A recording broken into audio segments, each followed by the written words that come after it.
পড়ার বিষয় পক্ষ থেকে বলছি, তোমরা যারা এবার অর্থাৎ 2025 সালে মাধ্যমিক পরীক্ষা দেবে, তা তোমাদের জন্য আমরা পড়ার বিষয় পক্ষ থেকে একেবারে শেষ মুহূর্তের ফাইনাল সাজেশন 8 নাম্বারে নিয়ে এসেছি। আমি এই 8টা কোশ্চেন দিলেও এই 5টা কোশ্চেন তোমরা খুব ভালো করে পড়বে। আশা করি তোমরা যদি এগুলো পড়ো তাহলে কিন্তু পরীক্ষায় অবশ্যই কমন পাবে। তার আগে কয়েকটা জিনিস আমি তোমাদের একটু বলার চেষ্টা করছি, আশা করি আমি বোঝাতে পারবো। এটা দেখো, তোমাদের এবার মাধ্যমিক পরীক্ষা ইতিহাস পরীক্ষা হবে 17 ফেব্রুয়ারি 2005। তা তোমরা ডেট জেনে গেছো, টাইম জেনে গেছো, শুধু কোন স্কুলে পড়বে সেটা অর্থাৎ অ্যাডমিট কার্ড পেলেই হাতে বুঝতে পারবে, সেটা মাধ্যমিকের কয়েকদিন আগে। তা যাই হোক, 8 নম্বরের যে নাম্বার থাকে প্রশ্ন, দেখো আমাদের 8টা চ্যাপ্টার আছে। দেখো আমরা লাল কালি দিয়ে 8টা চ্যাপ্টার লিখেছি, 1, 2, 3, 4, 5, 6, 7, 8, এবং তার মধ্যে 1 আর 8ম অধ্যায়ের চ্যাপ্টার থেকে কোনো 8 নম্বরের পরীক্ষা আসে না। এটা মাধ্যমিক শিক্ষা সংসদের যে প্রশ্ন প্যাটার্ন সেটার কথা। এবার কি থাকবে, কোথা থেকে প্রশ্ন থাকবে, দেখো 2 আর 3 যে লেখা আছে, 2 আর 3 অধ্যায় থেকে একটি প্রশ্ন আসবে, অথবা অর্থাৎ 2 থেকে একটা আসবে অথবা 3 থেকে একটা আসবে, দুটো আসবে না, একটাই আসবে।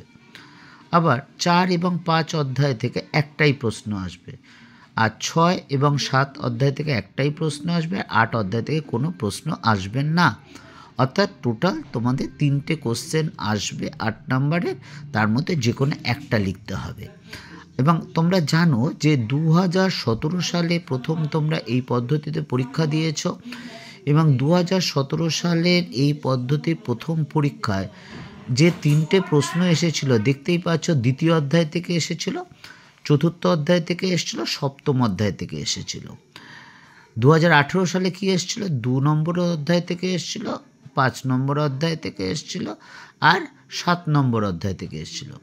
2019 সালে দেখো 2 অধ্যায়, 5 অধ্যায়, 7 অধ্যায়।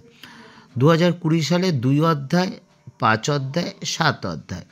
2022 সালটা করোনার ফলে অর্ধেক চ্যাপ্টারের পরীক্ষা হয়েছিল, অর্থাৎ প্রথম 4টে চ্যাপ্টারের পরীক্ষা হয়েছিল, এই জন্য 8 নম্বরের প্যাটার্নটা কিন্তু মানেনি। প্রথম অধ্যায় থেকে কিন্তু তবে কোশ্চেন আসেনি। দেখো তোমরা প্রথম অধ্যায় থেকে কিন্তু কোশ্চেন আসেনি, দ্বিতীয় আর তৃতীয় অধ্যায় থেকে একটা একটা করে দুটো এসেছিল, কিন্তু এটা কিন্তু আর আসবে না, এইবার আসবে না। অর্থাৎ সেই সময় যেহেতু 4টে চ্যাপ্টার পরীক্ষা হয়েছিল 2022 সালের মাধ্যমিক পরীক্ষা ইতিহাসে, সেহেতু এই প্যাটার্নটা কিন্তু একটু লঙ্ঘিত হয়েছে। 2023 সালে দেখো দ্বিতীয় অধ্যায় থেকে একটা, পঞ্চম অধ্যায় থেকে একটা, আর ষষ্ঠ অধ্যায় থেকে দেখো এই ষষ্ঠ অধ্যায় প্রথম 2023 সালে 8 নম্বরের প্রশ্ন এলো, এর আগে কিন্তু আসেনি। আবার 2024 সালে দেখো দ্বিতীয় অধ্যায় থেকে, চতুর্থ অধ্যায় থেকে, আবার এইবার দেখো চতুর্থ অধ্যায় এই 2017 সালে এসেছিল, তারপর এইবার এলো, অর্থাৎ 2024 সালে এলো, আর সপ্তম অধ্যায়।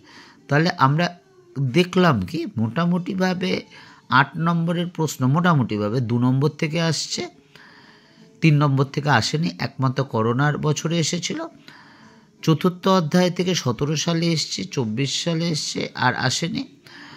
আর ষষ্ঠ অধ্যায় থেকে একবারই 8 নম্বর কোশ্চেন 2023 সালে। তাহলে আমরা মোটামুটি ধরে নিতে পারি যে একটা পরিসংখ্যান দেখে যে দ্বিতীয় অধ্যায়, পঞ্চম অধ্যায় আর সপ্তম অধ্যায় থেকে কিন্তু আসার সম্ভাবনা বেশি থাকবে। তা চলো এবার আমরা সাজেশনটা সেই অনুসারেই করা, কিন্তু একটা, কারণ প্রত্যেকে যে একটা ছক ধরে হয় বা একটা হিসাব ধরে হয়, সেই হিসাবটা আমরা তোমাদের বোঝাবার চেষ্টা করলাম। যাই হোক, এবার আমরা সাজেশনটা শুরু করি। তোমাদের অত বোঝার দরকার নেই, তোমরা যে প্রশ্নগুলো দেওয়া হয়েছে সেগুলো ভালো করে পড়ো, তাহলেই হবে। যেহেতু তোমরা জীবনের প্রথম বাইরে গিয়ে পরীক্ষা দিচ্ছ, এবং তোমরা নিশ্চয়ই জানো যে আমরা পড়ার বিষয়ের পক্ষ থেকে যে মাধ্যমিকের যে কোশ্চেনের উত্তরগুলো 2017 থেকে 2024 সালের 7টা সাবজেক্টই, তোমাদের সবগুলো সাবজেক্টেরই আমরা পড়ার বিষয়ের পক্ষ থেকে কিন্তু তোমাদের নিয়ে এসেছি। সেগুলো কোনগুলো লেখা, অর্থাৎ যে বছরে কোশ্চেন সে বছরে যে শিক্ষার্থীরা সবচেয়ে ভালো উত্তর লিখেছে এবং যাতে ফুল মার্কস পেয়েছে সেই উত্তরগুলোর কিন্তু সংকলন দেওয়া আছে সব সাবজেক্টের। মাধ্যমিকের যে 7টা সাবজেক্ট আছে সব সাবজেক্টেরই আছে। তা তোমাদের যদি ভালো লাগে তবে অবশ্যই চ্যানেলটি লাইক করো বা সাবস্ক্রাইব করো এবং বেল আইকন টিপে রেখো। এবং মডিউল কোশ্চেন কীভাবে লিখলে তুমি ফুল মার্কস পেতে পারো তার কিন্তু নমুনা দেওয়া আছে, যেগুলো বললাম আমরা কিন্তু বিগত বছরের মাধ্যমিক প্রশ্নে পুরো 90 নম্বরে সলভ করে দেওয়া আছে। এবং আবার বলছি, সেই উত্তরগুলো যে উত্তরটা সেই বছরের শিক্ষার্থীরা লিখেছে সবচেয়ে ভালো উত্তর। তা চলে আর কথা না বাড়িয়ে আমরা সাজেশনটা শুরু করি। দেখো প্রথম প্রশ্ন, নীল বিদ্রোহের কারণ ও ফলাফল আলোচনা করো এবং এই বিদ্রোহে শিক্ষিত বাঙালি ভদ্রলোক শ্রেণীর মনোভাব আলোচনা করো। এটা দেখো 3য় অধ্যায় থেকে আছে।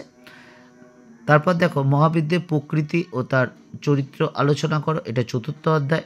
3 নম্বর, শিক্ষা বিস্তার ও প্রাচ্য পাশ্চাত্যবাদী বিতর্ক কি, উচ্চশিক্ষার বিকাশে কলকাতা বিশ্ববিদ্যালয় অবদান আলোচনা করো। 4 নম্বর কোশ্চেন, প্রকৃতি মানুষ ও শিক্ষা সমন্বয় বিষয়ে রবীন্দ্রনাথের চিন্তার সংক্ষিপ্ত পরিচয় দাও। 5 নম্বর কোশ্চেন, বঙ্গভঙ্গ বিরোধী আন্দোলনে নারী সমাজ কীভাবে অংশগ্রহণ করেছিল এবং সেই আন্দোলনের সীমাবদ্ধতা লেখো। 6 নম্বর, রবীন্দ্রনাথ ঠাকুরের শিক্ষা চিন্তা ও শান্তিনিকেতন ভাবনার সংক্ষিপ্ত পরিচয় দাও। 7 নম্বর, 19 শতকের প্রথমার্ধে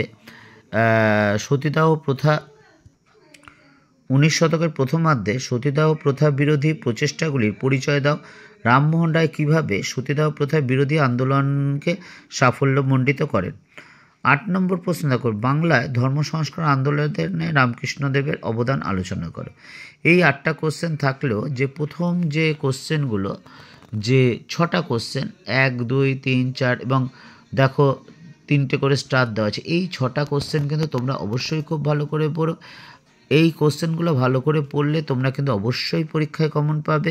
এবং আমরা এর মডুল অ্যান্সারও দেওয়া আছে, বিগত বছরের সব প্রশ্নেতে উত্তর আছে। তা তোমাদের যদি ভালো লাগে অবশ্যই চ্যানেলটি লাইক করবে, সাবস্ক্রাইব করবে বা বেল আইকন টিপে রাখে, কারণ আমরা অনবরত এখন মাধ্যমিক পরীক্ষা এসে গেছে, তোমাদের বিভিন্ন বিষয়ের নোটস বা সাজেশন বা গুরুত্বপূর্ণ ইনফরমেশন দেব। কাজেই তোমাদের যদি মনে হয় তোমরা উপকৃত হবে বা ভালো লাগছে বা সাহায্য পেতে পারো কোনো রকম, তাহলে আমাদের পড়ার বিষয় চ্যানেলটি সাবস্ক্রাইব করো এবং বেল আইকন টিপে রেখো, কারণ আমরা কিছু দিলেই তাতে যাতে তোমরা সাথে সাথে নোটিফিকেশানটা পেয়ে যাও। পড়ার বিষয় পক্ষ থেকে এতটুকুই, অগ্রিম শুভেচ্ছা রইল।